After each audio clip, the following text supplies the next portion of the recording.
Halo sahabat Foodies, ketemu lagi dengan saya Stephanie Kurniadi, edukator di Foodies Academy.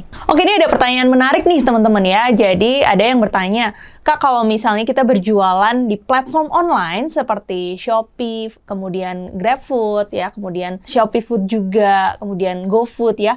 Ini apa aja sih yang harus diperhatikan supaya laris manis? Memang zaman sekarang salah satu cara untuk memulai bisnis kuliner dengan mudah ya, artinya barrier-nya juga sangat rendah sekali adalah teman-teman mencoba untuk berjualan melalui online platform dulu. Nah, tapi jangan sampai pada saat jualan di online platform itu nggak ada yang beli ya, karena pada saat kita menguji coba ya, pada saat kita berjualan di media online, kita pengennya juga udah langsung laris manis. Yuk ikuti 5 tips supaya kita jualan di online platform juga bisa laris manis. Yang pertama nih teman-teman, ini yang paling fundamental banget ya, yaitu brandnya harus representatif.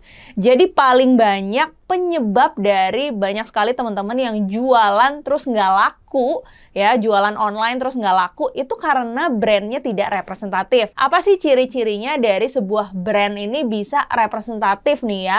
Yang pertama itu teman-teman usahakan punya nama merek gitu. Jadi jangan sampai hanya berupa generik ya, produk-produk yang generik. Karena kalau kita misalnya jual produk yang generik nih, kita jual keripik misalnya, terus kita nggak punya nama mereknya yang menandai produk itu adalah produk kita gitu ya, yang punya keunikan, akhirnya kita akan bersaing dengan banyak sekali produk generik lain, dan akhirnya customer itu akan membandingkan harga ya. Akhirnya, oh di sana lebih murah 500 perak, di sana lebih murah 1000, di sana lebih murah 5000, dan seterusnya. Itu nggak ada habisnya ya. Nah, makanya kalau teman-teman pengen nih jualannya juga bisa laris ya, teman-teman harus mulai dari yang paling dasar dan fundamental, yaitu punya nama merek. Nah, kemudian nama merek ini kita bikinin logo ya, kemudian kita urus hakinya ya. Mungkin kalau teman-teman baru mulai banget nih jualan, nggak apa-apa, kita testing dulu ya, mungkin 1 bulan, 2 bulan, ternyata kalau respon pasar bagus ya, kemudian kita proses hakinya supaya nggak ada orang lain nih yang akan menggunakan nama merek yang sama dengan kita. Nah, selain logo ya teman-teman, ini bisa direpresentasikan melalui desain-desain grafis lainnya ya. Intinya teman-teman harus pada saat melihat toko online-nya teman-teman nih, baik itu di platform e-commerce gitu ya, seperti Shopee atau Tokopedia, atau misalnya di online platform food ya, seperti GoFood ataupun GrabFood, itu tokonya teman-teman itu terlihat seperti sangat-sangat representatif. Logonya bagus, kemudian desain grafisnya bagus ya. Jadi itulah yang akan membuat customer ini melihat brand dan tokonya teman-teman ini berbeda ya, dan itu adalah salah satu daya tarik yang paling standar ya, yang paling utama nih di saat seperti ini supaya teman-teman bisa laris jualannya. Nah, yang kedua, yang juga akan memperlihatkan bahwa brand kita ini representatif, itu adalah foto ya. Jadi kalau sekarang teman-teman jualan online, terus nggak laku, nah sangat-sangat banyak sekali nih praktek-praktek, dalam tanda kutip praktek kejahatannya gitu ya. Itu karena emang fotonya nggak menarik ya. Memang kalau kita pengen brand kita terlihat menarik, fotonya bagus, itu harus effort ya teman-teman ya. Harus usaha.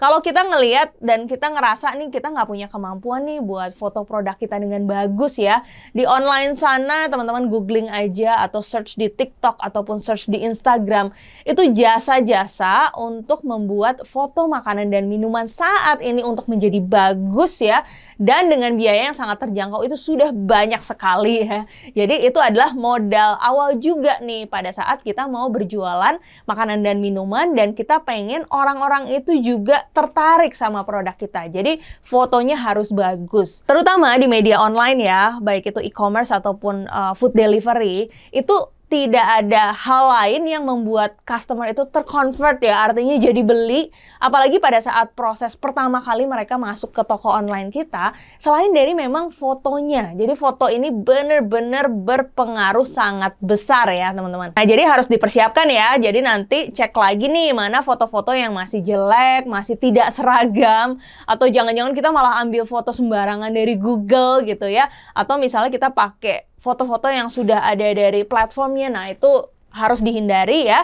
Kita harus memperlihatkan produk kita melalui foto yang sangat menarik dan menggugah selera ya buat konsumen-konsumen kita. Yang ketiga, itu harus melakukan campaign rutin ya. Jadi walaupun kita sudah ada nih di platform online ya, seperti e-commerce ataupun food delivery, itu seperti kita buka toko. Nah, kalau kita buka toko secara offline juga, itu harus ada aktivitas-aktivitas marketing ya secara rutin, disebut sebagai campaign. Jadi kalau kita pengen setiap bulan toko kita terus rame, ada yang datang, baik konsumen yang beli berulang ataupun konsumen baru, itu harus kita melakukan aktivitas campaign secara rutin. Misalnya nih teman-teman data ya, selama setahun ada activation atau perayaan-perayaan apa aja sih. Nah, kita ikutan ya menyelenggarakan campaign yang berhubungan dengan perayaan-perayaan tersebut. Kalau misalnya perayaannya nggak ada pun, kita bisa karang-karang ya campaign-nya supaya terus membuat brand kita relevan dan terus ada yang seru ya yang ada di toko kita. Termasuk di platform e-commerce ataupun food delivery, itu juga setiap bulan kita harus punya sesuatu ya. Paling gampang kelihatannya itu adalah di banner ya. Jadi contohnya nih, misalnya teman-teman jualan online, misalnya di Shopee ataupun Tokopedia ya, di situ selalu ada banner toko, baik yang besar yang kelihatan pada saat orang langsung masuk ke toko kita, ataupun banner-banner yang pada saat orang-orang ada di feed ya, istilahnya store bareng dengan store-store lain, kemudian ada thumbnailnya. Nah, di situ adalah tempat di mana kita mengkomunikasikan campaign kita itu yang baru setiap bulan itu seperti apa.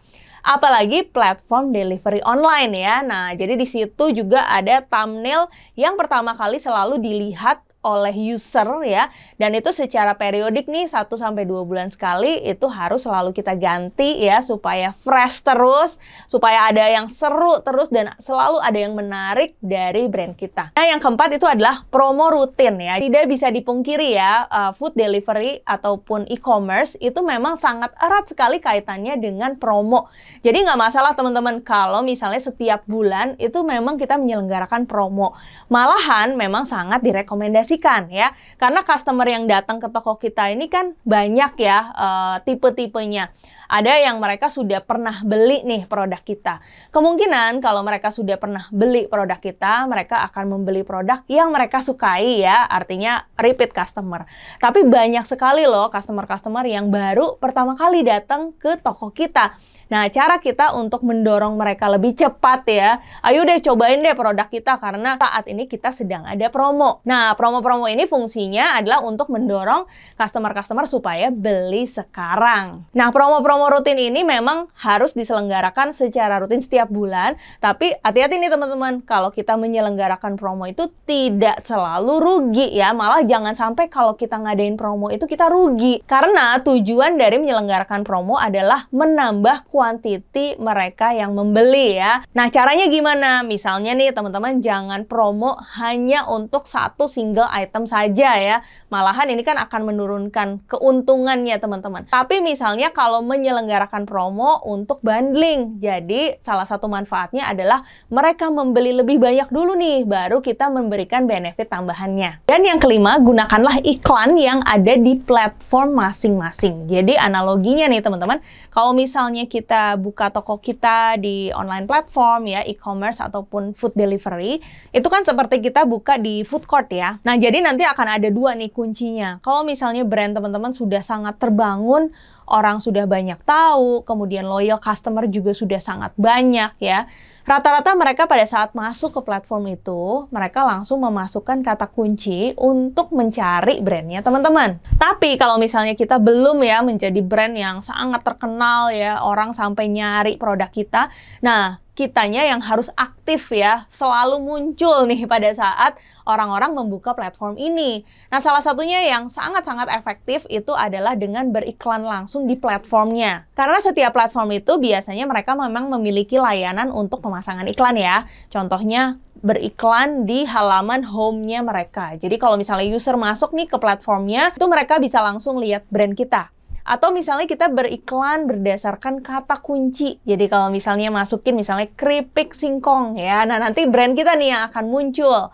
Nah, biasanya juga platform-platform ini menyediakan berdasarkan radius ya. Misalnya kita radius 3 sampai 4 kilo ya, kita bisa ditemukan oleh mereka yang mencari kata kunci tersebut di dalam platform. Nah, ini yang terakhir ya teman-teman. Jadi gunakanlah iklan-iklan yang ada di dalam platform, teman-teman pelajari lagi lebih detail, kemudian diimplementasikan dan terus dievaluasi. Nah, sahabat foodies, itu ya 5 tips supaya jualan online-nya laris manis. Jangan lupa selain didengerin dan juga bisa diputar ulang lagi, langsung dipraktekin ya supaya mendapatkan hasilnya lebih cepat. Jangan lupa subscribe di Foodies YouTube channel di tombol subscribe agar kita bisa mendapatkan update berbagai video terbaru dari Foodies dan juga share ke berbagai grup video-video pembelajaran dari Foodies. Ikuti kelas-kelas Foodies terbaru dan sekolah bisnis kuliner, kunjungi www.foodies.id.